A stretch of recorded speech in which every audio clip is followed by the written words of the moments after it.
Hi, it's me again, I'm back. Hanya Allah yang tahu bagaimana perasaan aku sakit. Sakitnya perasaan aku ni. Siapa yang tahu? Siapa tahu? Capeknya aku malas betul. Bercanda. Kenapa kamu yang kuasai bumi kah? Memang Mbak nggak bingung? Semua manusia di muka bumi ini bingung, Mbak. Nanti nggak bingung kalau udah di surga. Siapa kamu? Coba kamu siapa? Hei, namamu siapa? Aku Firman Saputra. Kamu siapa? Hah? Siapa kamu, namanya siapa? Siapa namanya? Di mana rumahnya? Hah? Di mana rumahnya? Panas. Becak. Panas. Becak. Panas.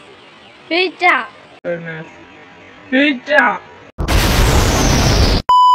Sendiri aku dan lebih sendiri aku dengan bangsaku sendiri aku. Ya Allah. Assalamualaikum warahmatullahi wabarakatuh. Saya Selviana Nabila, kelas 12 MIPA 2, nomor absen 31. Dan saya Siti Umairah dari kelas 12 MIPA 2, nomor absen 33. Kami berdua akan menjabarkan tentang struktur novel secara Larasati yang ditulis oleh Pramudia Anantatur. Novel ini sendiri diterbitkan oleh penerbit Lentera di Pantara pada tahun 2003 dan memiliki tebal 184 halaman. Sinopsis dari novel Larasati ini menceritakan revolusi Indonesia pasca kemerdekaan. Tapi bukan dari optik orang-orang besar ataupun orang tua, melainkan dari seorang perempuan yang bernama Larasati, seorang aktris panggung dan bintang film yang cantik. Dari kisah perjalanan perempuan inilah terekam sebuah potret kesatriaan kaum muda merebut hak merdeka dari tangan orang-orang asing. Bermula dari keinginannya berangkat ke Jakarta menemui ibunya, Larasati banyak melihat potret nasib anak muda pejuang revolusi Indonesia dalam menghadapi Belanda. Ada juga pribumi yang menjadi serdadu-serdadu Belanda dan rela menjual tanah air mereka demi keuntungan pribadi. Kaum pemuda di kampung-kampung yang bergerak atas kesadaran masing-masing mencoba melawan Belanda dengan keberanian mereka hingga rela mati demi tegaknya revolusi. Larasati ikut berjuang bersama mereka dan menemukan arti revolusi bagi dirinya dengan berjuang melalui caranya sendiri. Hingga akhirnya revolusi berhasil menang dan Larasati bertemu Kapten Oding yang menikahinya. Tema yang terdapat dalam novel Larasati adalah perjuangan Larasati dalam memaknai arti kemerdekaan dan kepahlawanan revolusioner dalam mempertahankan kemerdekaan Indonesia. Adapun alur yang terdapat dalam novel ini yakni, jika diamati, novel Larasati memiliki alur ganda, selain alur maju, juga bercampur dengan alur mundur melalui unsur flashback-nya. Banyak adegan yang mengingatkan tokoh Ara mengenai masa lalunya seperti saat Ara mengingat ketika masih muda, keluar rumah pada malam hari dari rumah. Ketika ia bertemu dengan seorang tentara Jepang Angkatan Laut yang pernah memberinya uang. Seperti pada cuplikan kalimat yang terdapat pada halaman 67. Ia mengingat hari ulang tahunnya yang ke-14. Terbayangnya kembali ia tinggalkan kamarnya, menyelinap di hari gelap jam 11 malam waktu itu. Ia pergi dari rumah diiringkan oleh lolong anjing herder lalu keluar gang. Sedangkan alur maju dapat diketahui dari awal novel Larasati, menceritakan keberangkatan Larasati dari stasiun Jogja menuju Jakarta dan sempat singgah di Cikampek. Bisa dilihat pada cuplikan kalimat berikut. Lambat-lambat kereta mulai meninggalkan stasiun Jogja, dan kalau surat dari Kapten Oding itu beres, pikirnya nanti sore aku sudah di Cikampek, besok di Jakarta, halaman 9. Kemudian, latar atau setting dari novel tersebut adalah yang pertama, latar tempat, yaitu gerbong kereta api, stasiun Yogya, di penginapan, di perkemahan Nica, di ruang penjara, di hutan, di rumah Lasmija, di rumah Arab, dan di pinggir jalan. Namun, latar yang paling menonjol dari novel Larasati ini adalah daerah Yogya, Cikampek, Bekasi, dan Jakarta. Kemudian ada latar waktu, yaitu pagi, siang, sore, dan malam. Dan kemudian ada latar suasana, yaitu menegangkan dan mengharukan. Selanjutnya, sudut pandang. Sudut pandang yang terdapat dalam novel Larasati ini yakni sudut pandang orang ketiga Sarba Tahu. Dalam sudut pandang ini, cerita tokoh Larasati dikisahkan dari sudut pandang dia. Namun, pengarang dapat menceritakan apa saja hal-hal yang menyangkut tokoh dia tersebut. Pengarang mengetahui segalanya.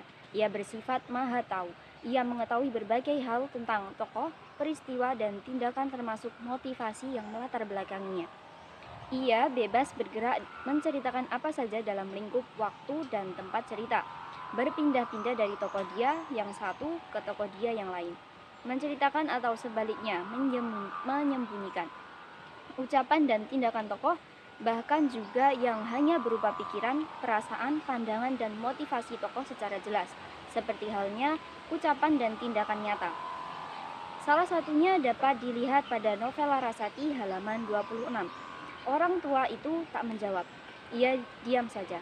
Justru karena itu Larasati makin merasa panas.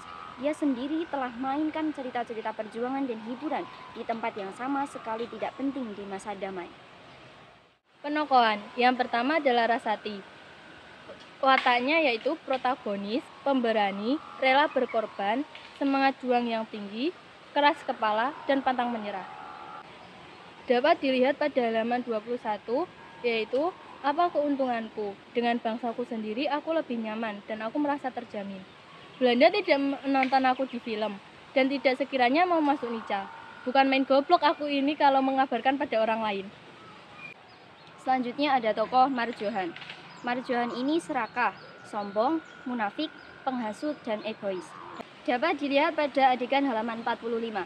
Benar dia sumber. Besok atau lusa hanya kitalah yang akan tentukan dunia film. Kita punya sumber, kita kuasai sumber. Kemudian ada Opsir Piket. Opsir Piket ini mempunyai watak tulus, ikhlas, dan rela berkorban. Ada pada adegan halaman 23, yaitu kau sudah ketahui kesatuanku. Apa perlunya kau ketahui namaku? Dari anak buahku di Jakarta kau akan tahu.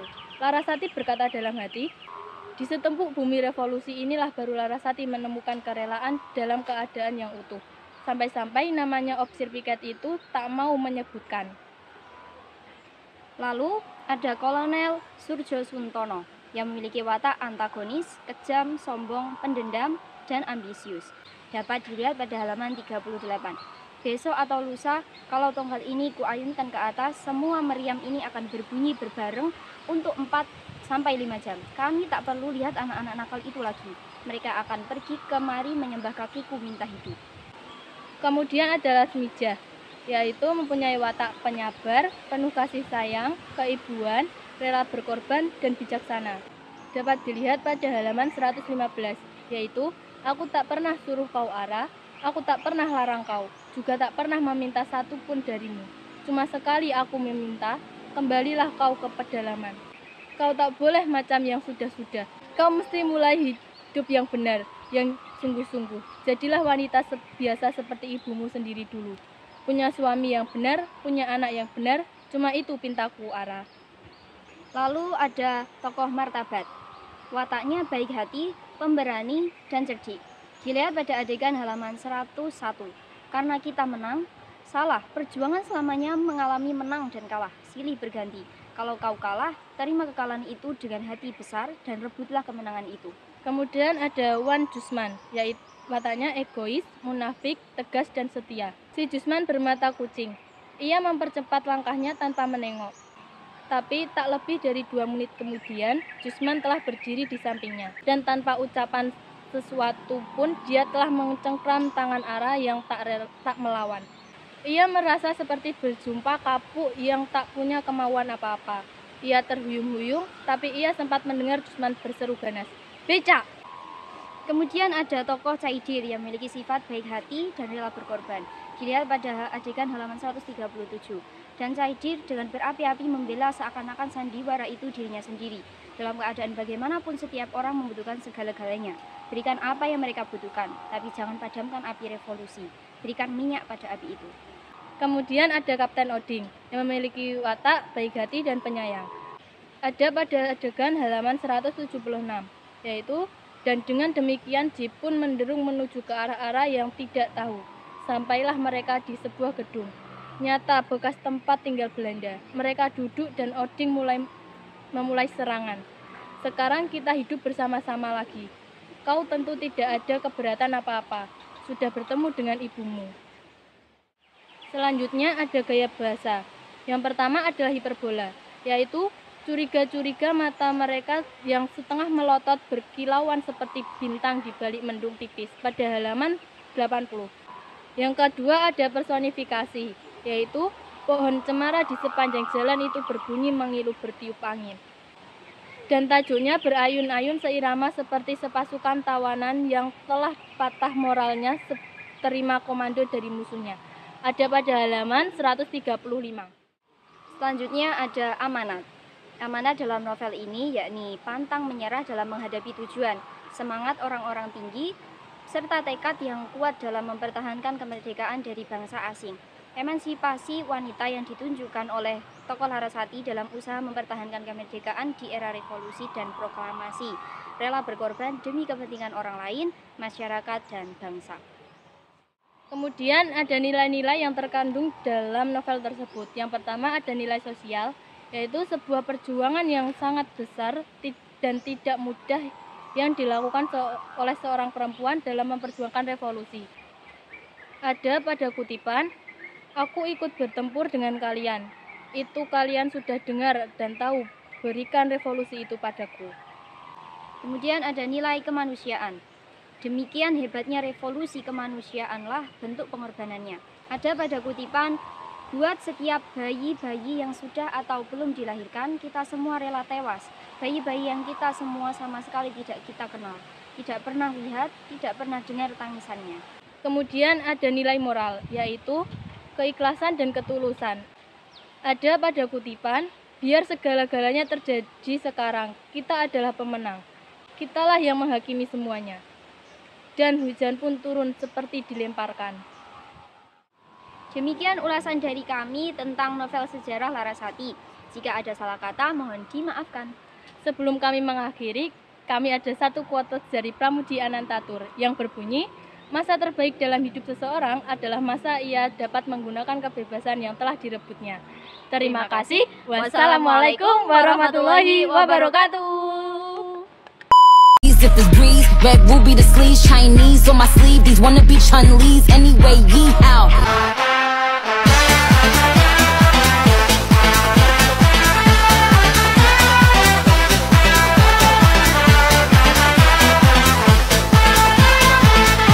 Nasi dibakar, bakar nasi dibakar, campur sate, tusuk sate.